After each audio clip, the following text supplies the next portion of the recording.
నేడే exit polls.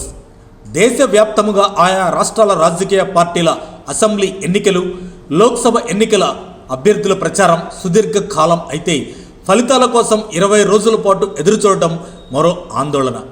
ఈవీఎంలలో vote వేసిన voter తీర్పు నమోదవడంతో ప్రజలు ఎటువైపు ఓటేశారో అని అభ్యర్థుల్లో అత్యంత ఉత్కంఠ నెలకొంది.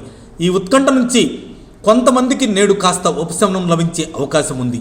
ఎన్నికల సర్వే చేసిన ప్రముఖ సంస్థలు అన్నీ ఈరోజు సాయంత్రం 6:30 తర్వాత ఎగ్జిట్ పోల్స్ విడుదల చేయనున్నాయి. దేశవ్యాప్తంగా జూన్ 1తో ముగిన ఎలక్షన్స్ ఆఖరి రౌండ్ పోలింగ్ ముగిసే వరకు ఎగ్జిట్ పోల్స్ను ప్రకటించకూడదని కేంద్ర ఎన్నికల సంఘం నిబంధన విధించిన సంగతి మనందరికీ తెలిసిందే. మే 13తో ఇరు తెలుగు రాష్ట్రాల్లో పోలింగ్ ముగిసిన సర్వే సంస్థలు తమ ఎగ్జిట్ పోల్స్ను ప్రకటించలేదు. వివిధ రాజకీయ పార్టీలు, నాయకులు, సర్వే సంస్థలు ఈ రోజు కోసం ఎదురు చూస్తున్నాయి.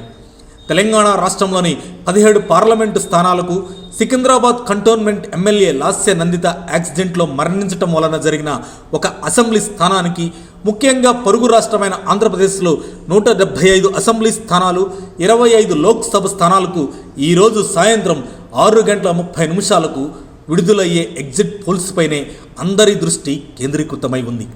సాధారణంగా గతంలో అయితే పోలింగ్ రోజు సాయంత్రం ఎగ్జిట్ పోల్స్ విడుదల అయ్యేవి.